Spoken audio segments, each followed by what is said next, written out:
गृहमन्त्री लामिछानेको नागरिकता सम्बन्धी मुद्दामा पर्सि शुक्रबार पनि संवैधानिक इजलासमा सुनाई हुने। अमेरिकी नागरिकता त्यागेपछि नेपाली नागरिकताका लागि कुनै प्रक्रिया नअपनाएको कानून व्यवसायको दावी। संहितालाई लिएर असन्तुष्टि बढ़िरहेका बेला प्रदेशहरूमा धमाधम मन्त्रालय घटाइँदै आर्थिक बोझ कम हुने भए पनि अब प्रभावकारी काममा केन्द्रित हुनुपर्ने विज्ञहरूको सुझाव।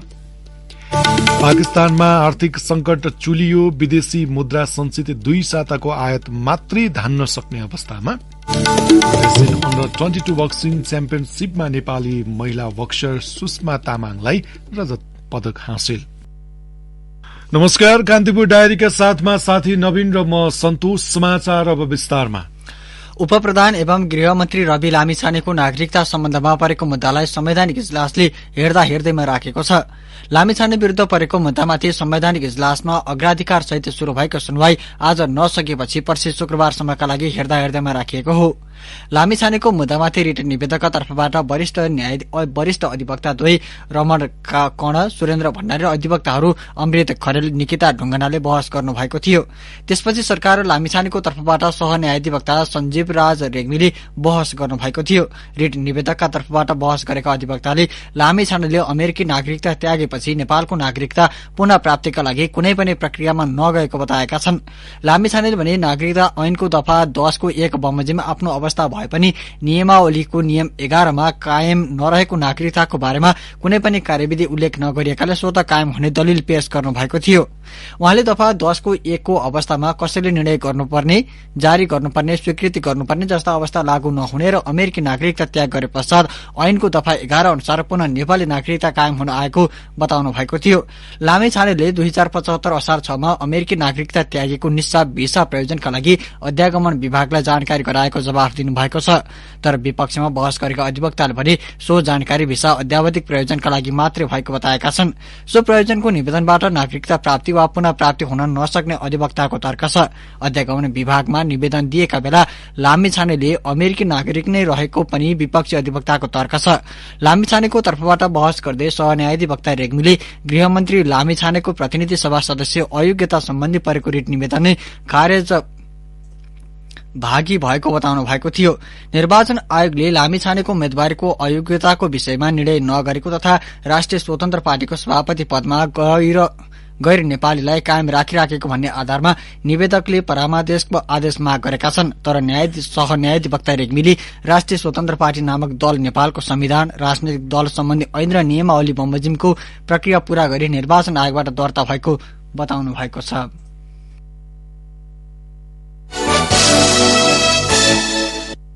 कान्तिपुर डायरीमा अब कान्तिपुर सविस्तारको पालो। कान्तिपुर सविस्तार। संघीयता कार्यान्वयनमा अघि बढ़ाइरहँदा सबैभन्दा बढ़ी आलोचना यतिखेर प्रदेश संरचनाको हुने गरेको छ। प्रभावकारी काम गर्न नसकेको र दलहरूले भागभण्डाका लागि मन्त्रालय संख्या बढ़ाएको भन्दै आलोचना हुँदै आएका छन्। त्यही पृष्ठभूमिमा दोस्रो निर्वाचनपछि गठित प्रदेश सरकारले मन्त्रालयको संख्या घटाउन थालेका छन्। मन्त्रालय घटाउँदा आर्थिक बोझ कम हुने भएकाले अब प्रदेश सरकारले आफूलाई प्रभावकारी काममा केन्द्रित गर्नुपर्ने देखिएको छ। प्रदेश 1 का मुख्यमन्त्री हिक्मत कार्कीले शुरू गरेको मन्त्रालय कटौतीको अभ्यास अहिले अन्य प्रदेशमा पनि पुगेको छ। प्रदेशमा अनावश्यक मन्त्रालयले राज्यलाई आर्थिक भार बढ़ाउनुका साथै संघीयताप्रति नै नकारात्मक धारणा बनिरहेको अवस्थामा प्रदेश सभामा मन्त्रालय घटाउन शुरू भएको हो। प्रदेश 1 मा यसअघिको सरकारले मन्त्रालयको संख्या 7 बाट बढ़ाएर 13 पुर्याएको थियो। अहिलेका मुख्यमन्त्री कार्कीले 9 मन्त्रालयको कार्यविभाजन गरेर 2 मन्त्रालयको जिम्मेवारी पनि आफैसँग राखेका छन्। मध्य प्रदेशका मुख्यमन्त्री सरोज कुमार यादवले यसअघिको 13 मन्त्रालयबाट कटौती गर्दै 11 मन्त्रालयमा सीमित राख्ने प्रयासमा जुटेका छन्। बागमती प्रदेशका मुख्यमन्त्री शालिग्राम जमर कट्टेलले यसअघिको 14 मन्त्रालय घटाएर 11 मन्त्रीमण्डल बनाएका छन्। गण्डकी प्रदेशका मुख्यमन्त्री खगराज अधिकारीले पहिलो सरकारले 12 मन्त्रालय बनाएको र अहिले 7 मन्त्रालयमा सीमित राख्ने भएका छन्। लुम्बिनी प्रदेशका मुख्यमन्त्री लीला गिरीले पहिलो सरकारले बनाएको 13 मन्त्रालयलाई कटौती गर्दै 10 मन्त्रालयमा सीमित राख्ने भएका छन्। कर्णाली प्रदेशका मुख्यमन्त्री राजकुमार शर्माले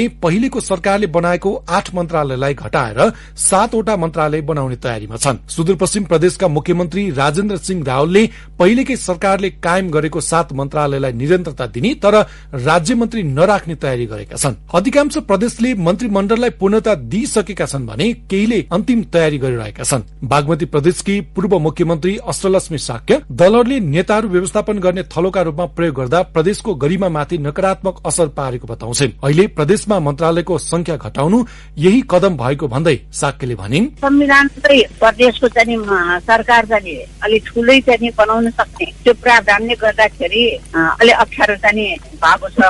मलाई लाग्छ मैले भनिरहेको छु सरकार सानो चुस्त दुष्ट बनाउने र यसले चाहिँ पुरै चाहिँ योजनाका साथ आफ्ना प्रदेशलाई संघीयतालाई बचाउनको लागि संघीय लोकतान्त्रिक गणतन्त्रलाई बलियो बचाउनको लागि बलियो बनाउनको लागि प्रदेशको चाहिँ संसद प्रदेशको सरकार साह्रै महत्त्वपूर्ण हुन्छ।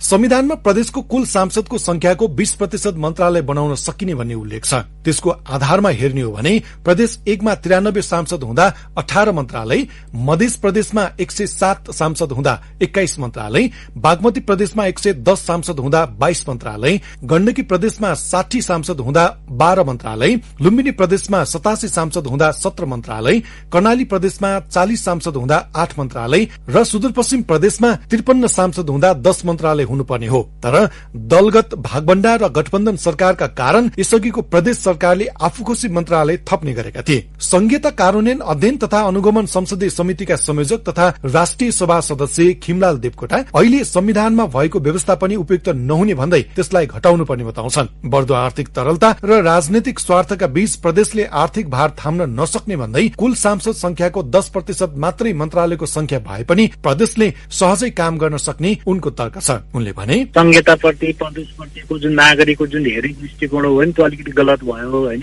किनभने व्यवस्था अलिक खर्चालु भयो महँगो भयो भनिरहेको स्थितिमा झन् मन्त्रालय मन्त्रीको संख्या बढे हैन भएको हुनाले चाहिँ गुनासो हुनु स्वाभाविक पनि थियो। यसलाई चाहिँ हामीले यसो हेर्यौं समीक्षा गर्यौं। अब इन्टरनेशनल प्र्याक्टिस पनि हेर्यौं त्यो चारैतिरबाट निरन्तर एउटा आक्रमण पनि छ भने त्यसले अलिक सुधार गर्नुपर्छ भनिसकेपछि यो सबैको प्रभाव पनि हो। धेरै मन्त्रालय धेरै मन्त्री हुँदैमा काम चाहिँ राम्रो डेलिभरी हुन्छ भन्ने पनि होइन। 2074 को संघीय निर्वाचन पश्चात देशमा संघीयता कार्यान्वयन सँगै 7 प्रदेशमा स्वायत्त सरकार बनेका थिए। 5 वर्ष कार्यकालमा प्रदेशले आर्थिक भार थप्नु र दलहरुले नेताहरूको व्यवस्थापन गर्नु सिवाय केही गर्न नसकेको भन्दै विरोध र आलोचना नभएका होइनन्। केन्द्र सरकारले अधिकार प्रत्यार्जन नगर्दा प्रदेश सरकार नामका लागि मात्रै सीमित रहेको भन्दै स्वयं प्रदेश प्रमुखले ध्यानकर्षण गराउँदै आएका थिए। त्यसको एउटा उदाहरण मध्य प्रदेशले गत वर्ष केन्द्रीय सरकारको विरुद्धमा अनशन समेत शुरू गरेको थियो। यी र यस्तै विवादपछि पहिलो पटक प्रदेशको भार कम गर्न मन्त्रालय घटाउने अभियान शुरू भएको देखिन्छ। प्रधानमन्त्री पुष्पकमल दाहालले संघीयता विरोधीहरूले पटक पटक आलोचना गर्ने विषय बनेको मन्त्रालय भागभण्डालाई अब घटाउने प्रतिबद्धता जनाए। राष्ट्रिय सभामा सम्बोधन गर्दै प्रधानमन्त्री दाहालले प्रदेश सरकार अब नेता व्यवस्थापनको थलो नबन्ने तर्क गरेका थिए। उनले भनेका छन्, मेरो नेतृत्वको सरकार अहिले बनिसकेपछि हामीले बडो दृढताको साथ भनेका छौं 10% भन्दा बढी मन्त्री बनाइने छैन। मन्त्री घटाउने, एउटा मन्त्री घटाउँदा करोडौंको बचत हुन्छ। हामीले अहिले यो सरकारका साझेदारहरूमा सर्वसम्मत बनाएर नै मन्त्रालय घटाउने र प्रदेशको खर्च घटाउने, विकासका कामलाई र ऐनलाई अगाडि बढाएर कार्यान्वयनलाई चाहिँ जनताले देख्ने र बुझ्ने गरी गति दिने भन्नेमा हामी गइ नै सकेका छौं। प्रधानमन्त्री दाहालको भनाई र संघीयता कार्यान्वयन अध्ययन तथा अनुगमन विशेष संसदीय समितिको प्रतिवेदनलाई आधार मानियो हो भने हरेक प्रदेशमा 5 देखि अधिकतम 11 सदस्य मात्रै मन्त्रीमण्डल हुने देखिन्छ। प्रदेश 1 को मन्त्री परिषद र बागमतीले अघि सारेका दुवै विकल्प 10% को सीमा भित्रै पर्छ। तर यसको कार्यान्वयन कस्तो रहन्छ अहिले नै भन्न सक्ने अवस्था छैन। यसरी प्रदेशमा कम्तीमा 16 मन्त्रालय र 14 राज्यमन्त्री घट्ने भएपछि वार्षिक 1 अर्ब 78 करोड़ प्रशासनिक खर्च जोगिने अनुमान गरिएको छ। अहिले औसतमा एउटा मन्त्रालयको वार्षिक प्रशासनिक खर्च मात्रै करिब 11 करोड़ हुन आउनेछ। तर आर्थिक विज्ञ प्रदेशको मन्त्रालयको संख्या कटौती हुने सकारात्मक पक्ष भए पनि यसले राज्यको आर्थिक भार कम नगर्ने बताउँछन्। अर्थ राजनीतिका विश्लेषक अच्युत वागले प्रदेशमा ठूलो मन्त्रीमण्डललाई व्यवस्थापन गर्नु राम्रो भए पनि यसले अर्थतन्त्रमा खासै फरक नपार्ने बताउँछन्। उनी भन्छन्, मन्त्रालय घटाएर 10 अर्ब रुपियाँ खर्च बढेर त्यसले इफिसियन्टली काम गरेर चाहिँ 1 खर्बको व्यापार घटाउँथ्यो भने हुन्थ्यो। यो मन्त्रालयको संख्यासँगको केही पनि छैन। यो मन्त्रालय घटाउने बढाउने होइन, अरू यत्रो ठुलो आर्थिक घाटा, नाफा, प्रोडक्टिभिटीको यत्रो ठुल्ठुलो इस्युहरू छ। हामी चाहिँ अर्ब रुपियाँ भने त एउटा व्यक्तिको लागि त भयङ्करै हो, तर स्टेटको लागि त केही पनि होइन नि। स्टेट एफिसिएन्सी पो इन्हान्स गर्नु पर्यो त। प्रदेश संरचना माथिको बढ्दो वितृष्णा र राजनीतिक दलहरूको नेता व्यवस्थापनका बीच अहिले प्रदेशहरूले चालेको कदम सकारात्मक भएको टिप्पणी सार्वजनिक वृत्तमा भइरहेका छन्। मन्त्रालय घटाएसँगै अब प्रदेश सरकारले प्रभावकारी कामका लागि आफूलाई केन्द्रित गर्नुपर्ने देखिएको छ। रेडियो कान्तिपुरका लागि सन्तोष गन्धर्व। कान्तिपुर सविस्तार। कान्तिपुर डायरीमा अब ब्रेकको पालो। ब्रेकपछि अब बाँकी प्रसंग। प्रधानमन्त्री पुष्पकमल दाहालले आफू मातहतका आयोग, विभाग र कार्यालय प्रमुखहरूलाई बोलाएर ब्रिफिङ लिनु भएको छ। प्रधानमन्त्री तथा मन्त्री परिषदको कार्यालय सिंहदरबारमा प्रधानमन्त्री दाहालले आफू मातहतका कार्यालयका प्रमुखहरूलाई बोलाएर ब्रिफिङ लिनु भएको हो। बाँकी कार्यालयका प्रमुखको ब्रिफिङ सुनेपछि भोलि प्रधानमन्त्री दाहालले निर्देशन दिने कार्यक्रम रहेको उहाँको सचिवालयले जनाएको छ। सिंहदरबार स्थित प्रधानमन्त्री तथा मन्त्री परिषदको कार्यालयमा आयोजित कार्यक्रममा उहाँले राष्ट्रिय योजना आयोग, राष्ट्रिय सतर्कता केन्द्र, लगानी बोर्ड, सामाजिक खरिद अनुगमन कार्यालय, राष्ट्रिय अनुसन्धान विभाग, राजस्व अनुसन्धान विभाग तथा सम्पत्ति शुद्धिकरण विभागका प्रमुखसँग ब्रिफिङ लिनु भएको हो।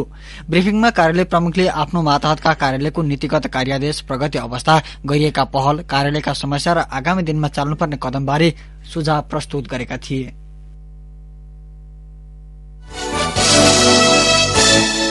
सरकारले असार मसान्तसम्म कर तिर्ने शर्तमा बन्द गरेका क्रसर उद्योग सञ्चालनको अनुमति दिनुभएको छ। मन्त्री परिषदको आजको बैठकले स्थगित दर्ता नभई चलेका क्रसर बन्द गर्ने निर्णय गरेको छ। बैठकले क्रसर उद्योग सञ्चालनमा नआए विकास निर्माणमा प्रभाव पर्ने भन्दै अवैधलाई बन्द गर्ने तर दर्ता भएर पनि कर नतिरेका उद्योगलाई शर्तसहित सञ्चालन गर्न दिने निर्णय भएको हो। सरकारले क्रसर उद्योगसँग सम्बन्धित कानून बनाउने गरी तयारी थालेको छ। गृह मन्त्रालयले तेस्रो साता देशभर सञ्चालनमा रहेका अवैध क्रसर बन्द गराउन भन्दै जिल्ला प्रशासन कार्यालयलाई परिपत्र गरेको थियो।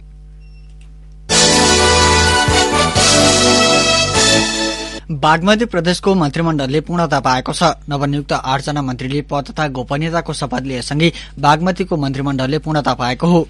एमालेबाट मन्त्री परिषदमा एकालाल श्रेष्ठ श्रम, रोजगार तथा यातायात, रामेश्वर श्रेष्ठ स्वास्थ्य र केशव पोखरेलले कृषि तथा पशुपक्षी विकास मन्त्रालयको जिम्मेवारी पाउनु भएको छ।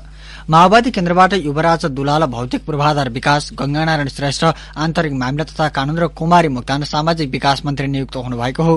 राप्रपाका डम्बर तामाङले पर्यटन, उद्योग तथा शहरी र राजु विष्टले वन तथा वातावरण मन्त्रालयको जिम्मेवारी पाउनु भएको छ। यस्तै उद्धव थापालाई खानेपानी, ऊर्जा तथा सिंचाई मन्त्रालयको जिम्मेवारी दिएको छ। एमालेबाट यसअघि जगन्नाथ थपलिया आर्थिक मामिला तथा योजना मन्त्री नियुक्त हुनुभएको थियो। शालिग्राम जम्मरकट्टेले मुख्यमन्त्रीमा नियुक्त भएको 17औं दिनमा मन्त्रीमण्डललाई पूर्णता दिनुभएको हो। यसैबीच कर्णाली प्रदेशका मुख्यमन्त्री राजकुमार शर्माले मन्त्रीमण्डल विस्तार गर्नुभएको छ। मुख्यमन्त्री शर्माले आज 5 जना मन्त्री नियुक्त गरेसँगै कर्णाली प्रदेशको मन्त्रीमण्डलले पूर्णता पाएको हो। मुख्यमन्त्री शर्माले मन्त्रीहरू नियुक्तिसँगै जिम्मेवारी हेरफेरका लागि प्रदेश प्रमुख तिलक परियार समक्ष सिफारिश समेत गर्नुभएको छ। विनोद कुमार शाहलाई आर्थिक मामिला तथा योजना, टेकराज पछाईलाई सामाजिक विकास, जीत बहादुर मल्ल उद्योग, पर्यटन तथा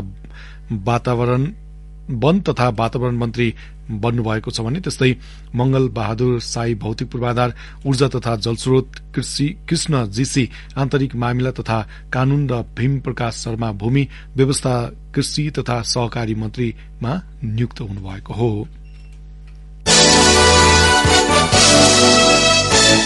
आत्मदाहको प्रयासपछि उपचारका क्रममा मृत्यु भएका इलामका 37 वर्षीय प्रेम प्रसाद आचार्यले न्याय पाउनुपर्ने भन्दै काठमाडौँको माइती घरमा आज केही समूहले प्रदर्शन गरेका छन्। नागरिक समाजको अगुवा र युवाहरूले आचार्यको दुःखद निधनप्रति श्रद्धाञ्जली व्यक्त गर्दै उनका 25 बुँदे माग पूरा गर्न सरकारसँग माग गरेका छन्। यसैबीच उपप्रधान एवं गृहमन्त्री रवि लामी छानेले मृतक आचार्यको परिवारसँग भेटी आचार्यले उठाएका मागको उचित छानबिन गर्ने आश्वासन दिनुभएको छ। मंगलबार संसद भवन अगाडि आत्मदाहको प्रयासबाट घाइते भएका आचार्यलाई कीर्तिपुर अस्पताल पुर्याइए पनि उपचारका क्रममा आज बिहान मृत्यु भएको थियो। गृहमन्त्री लामी छानेले मृतकका आफन्तलाई भेटेसँगै आफन्तले आचार्यको शव बुझेका छन्। राष्ट्रिय सभा सदस्यको उपनिर्वाचनका लागि लुम्बिनी प्रदेशबाट कंग्रेस, एमाले र नागरिक उन्मुक्ति पार्टीका उम्मेद्वारले मनोनयन दर्ता गराएका छन्। कंग्रेसका माधव प्रसाद आचार्य, एमालेका कुमार दसोदी र उन्मुक्तिका राजेन्द्र वीर रायले उम्मेदवारी दर्ता गराउनु भएको हो। सत्ता गठबन्धनका तर्फबाट दसोदीको उम्मेदवारी दर्ता भए पनि उन्मुक्तिले छुट्टै उम्मेदवारी दिएको हो। एमालेका खिमलाल भट्टराईले प्रतिनिधि सभा निर्वाचनका क्रममा राजीनामा दिएपछि रिक्त भएको पदमा उपनिर्वाचन हुन लागेको हो। राष्ट्रिय सभाको उपनिर्वाचन माघ 25 गते हुनेछ।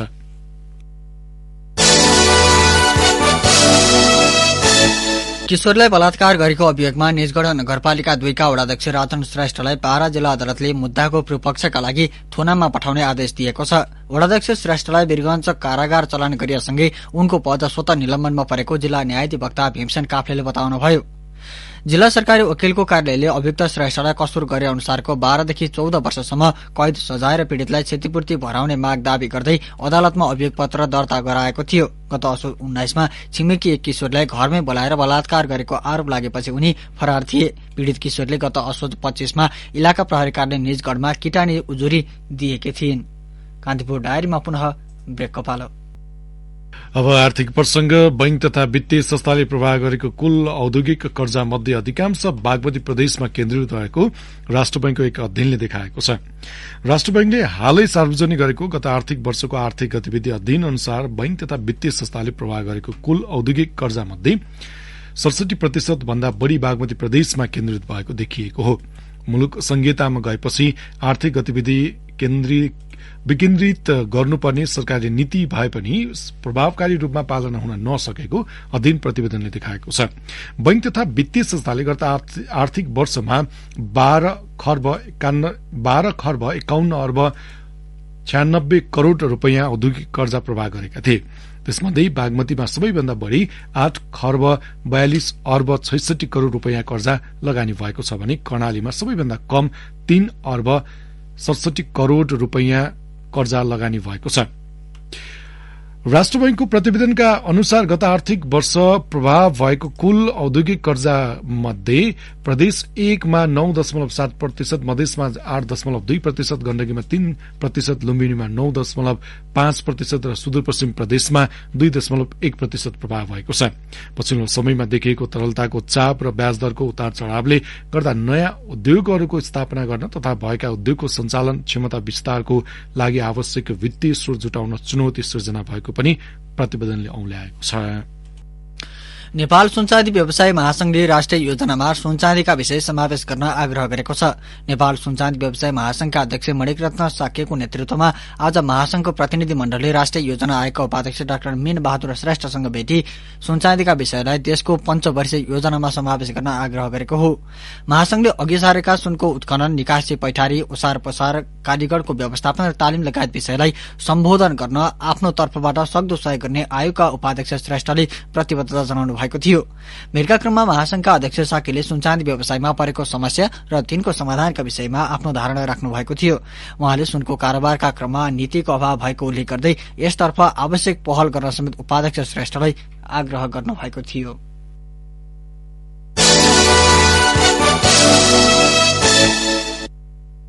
अब विदेशको प्रसंग। पाकिस्तानको विदेशी मुद्रा संचित घट्दा आर्थिक संकट गहिरिएको छ। पाकिस्तानको केन्द्रीय बैंकले सार्वजनिक गरेको तथ्याङ्क अनुसार पाकिस्तान सरकारसँग अब 2 साताका लागि मात्रै पुग्ने विदेशी मुद्राको संचित भएको छ। स्टेट बैंक अफ पाकिस्तानमा हालै 4.34 अर्ब अमेरिकी डलर संचित छ, जुन मुलुक धान्न जम्मा 2 साताका लागि मात्रै प्राप्त हुने भारतीय संचार संस्था ANI ले उल्लेख गरेको छ। आर्थिक संकटको प्रमुख कारण लगातारको राजनैतिक खिचतानी र सेनाको हस्तक्षेप रहेको अमेरिकी आर्थिक क्षेत्रको प्रतिष्ठित पत्रिका फाइनेन्शियल पोस्टले उल्लेख गरेको छ। फाइनेन्शियल पोस्टले पाकिस्तान सरकारले संयुक्त अरब इमिरेट्सको बैंकलाई 1 अर्ब डलरको ऋण तिरेपछि संचितमा थप गिरावट आएको जनाएको हो। पाकिस्तानमा कैयौं मानिस खाद्य संकटको सामना गरिरहेका छन्। पाकिस्तानले अन्तर्राष्ट्रिय मुद्रा कोषले स्वीकृत दिएको 6 अर्ब डलरको ऋण सहित मित्र राष्ट्रहरू साउदी अरब, चीन र UAE बाट सहयोगको अपेक्षा गरिरहेको छ।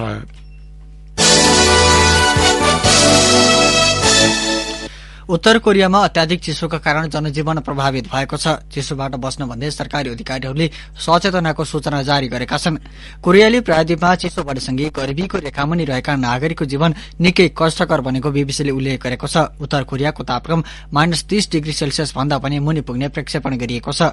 उच्च गतिको हावाका कारण तटीय क्षेत्रमा तापक्रम निकै कम भएको हो। प्रतिकूल मौसम सम्बन्धमा उत्तर सहित दक्षिण कोरिया र चीनले समेत सचेतना जारी गरेका छन्। जापानमा पनि यो साता एक दशक यताकै न्यून तापक्रम मापन गरिएको छ। उत्तर कोरियामा न्यून आय भएका र्याङ्ग्याङ, साउथ र नर्थ ह्यामएङ क्षेत्रका बासिन्दा विद्युत उपभोगबाट समेत वञ्चित भएका छन्। चिसोका कारण कैयौंको ज्यान जोखिममा रहेको बीबीसीले उल्लेख गरेको छ। अब खेल प्रसंग। नेपाली महिला boxer Sushma Tamang Asian under 22 boxing च्याम्पियनशीपको फाइनलमा पराजित भएकी छन्। महिलातर्फ 48 केजी तौल समूहमा उज्बेकिस्तानकी बक्सर फाजिलोभा फाजोनासँग 5-0 अंकको आधारमा पराजित हुँदै सुषमाले रजत पदकमा चित्त बुझाउनु पर्यो। रजतमै सीमित भए पनि सुषमाले नेपाली बक्सिङमा इतिहास भनी रचिन्। एसियाली स्तरमा कुनै पनि नेपाली फाइनल पुगेको यो नै पहिलो पटक हो। यसअघि नेपाली बक्सर एसियन प्रतियोगिताको सेमी फाइनल भन्दा माथि पुग्न सकिरहेका थिएनन्। प्रतियोगितामा फरक फरक तौल समूहमा 3 पुरूष र 3 महिला नेपाली खेलाड़ीले प्रतिस्पर्धा गरेका थिए। नेपालका अन्य 3 खेलाड़ी महिलातर्फ हुमा राई र त्रिषा जगीबु तथा पुरूषतर्फ विजय बाटाले काँस्य पदक जितेका छन्।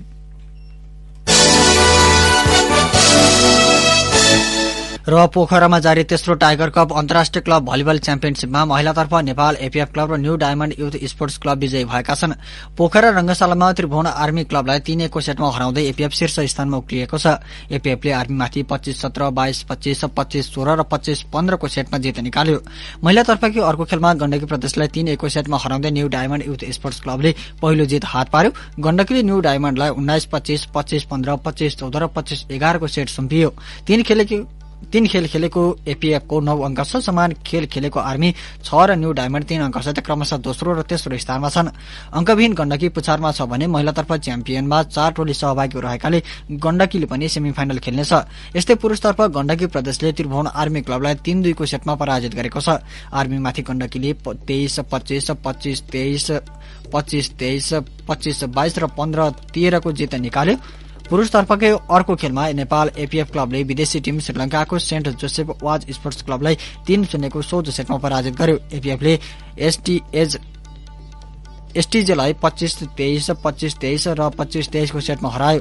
4 खेलमा 4 जितसहित एपीएफ 12 अंकसहित शीर्ष स्थानमा छ। 3 खेल खेलेको गण्डकी 5, आर्मी 4 र पुलिस 2 अंकसहित क्रमशः दोस्रो, तेस्रो र चौथो स्थानमा छन्। एसटीजे भने 1 अंकसहित पुछारमा रहेको छ।